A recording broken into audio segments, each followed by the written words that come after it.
সোজা কথায় এর অর্থ হলো সমস্ত ভারতীয় লোকসভা এবং বিধানসভা নির্বাচনে একসঙ্গে ভোট দেবে। যদি একেবারে একই সময়েও না হয় তাহলে একই বছরের মধ্যে হবে লোকসভা এবং সকল বিধানসভাগুলির ভোট। বর্তমানে দেশের নতুন কেন্দ্রীয় সরকার নির্বাচন করার সঙ্গে হাতে গোনা কয়েকটি রাজ্যের বিধানসভা ভোট হয়। এর মধ্যে আছে অন্ধ্রপ্রদেশ, সিকিম এবং ওড়িশা। গত এপ্রিল মে মাসে যে লোকসভা নির্বাচন হয়েছিল তার সঙ্গে এই তিন রাজ্যেরও ভোট হয়েছে। চলতি বছরের শেষের দিকে ভোট দেবে হরিয়ানা, মহারাষ্ট্র এবং ঝাড়খণ্ড। হরিয়ানার ভোট ঘোষণা করা হয়ে গিয়েছে। 10 বছর পর বিধানসভা নির্বাচন হচ্ছে জম্মু কাশ্মীরেও। তবে বাকি রাজ্যগুলির ভোট লোকসভা ভোটের সঙ্গে বা একই বছরে একেবারেই হয় না। প্রধানমন্ত্রী নরেন্দ্র মোদী দীর্ঘদিন ধরেই এক দেশ এক নির্বাচন চালু করার জন্য জোর দিচ্ছেন। 2014 সালে গুজরাটের মুখ্যমন্ত্রী থাকার সময় তিনি এই প্রস্তাব দিয়েছিলেন। 2019 সালে লোকসভা নির্বাচনে বিজেপির ইস্তেহারেও এই ব্যবস্থা চালু করার কথাও বলা হয়েছিল, কিন্তু বিরোধীদের কাছ থেকে প্রবল সমালোচনা আসে এবং যার জেরে সেই সময় এই পরিবর্তন নিয়ে আলোচনা বন্ধ হয়ে যায়। এরপর আবার 2024 লোকসভা নির্বাচনের আগে এই নিয়ে চর্চা শুরু হয়।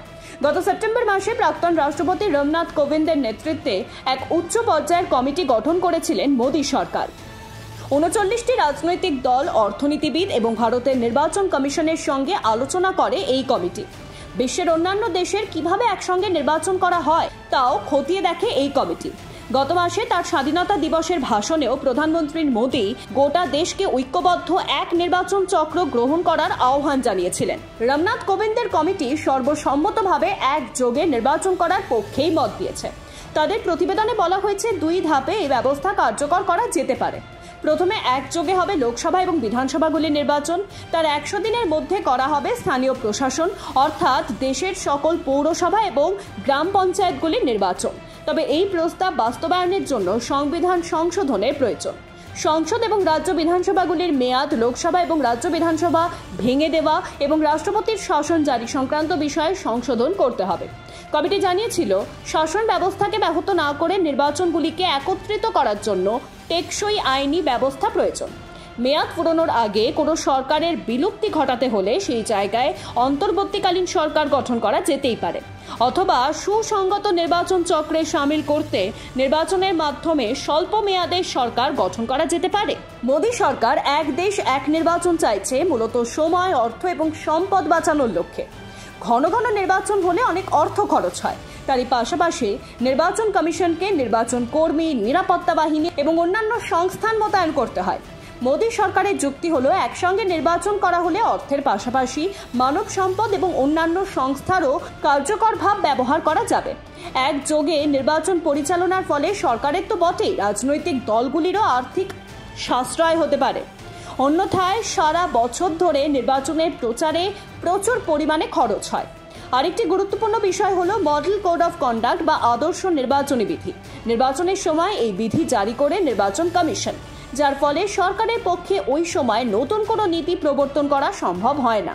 ভারতে প্রতি বছর কোনো না কোনো রাজ্যে নির্বাচন হয়েই থাকে, তাই আদর্শ নির্বাচন বিধিও ঘন ঘন কার্যকর হয়। এতে সরকারি নীতির বাস্তবায়নে বাধা আসে।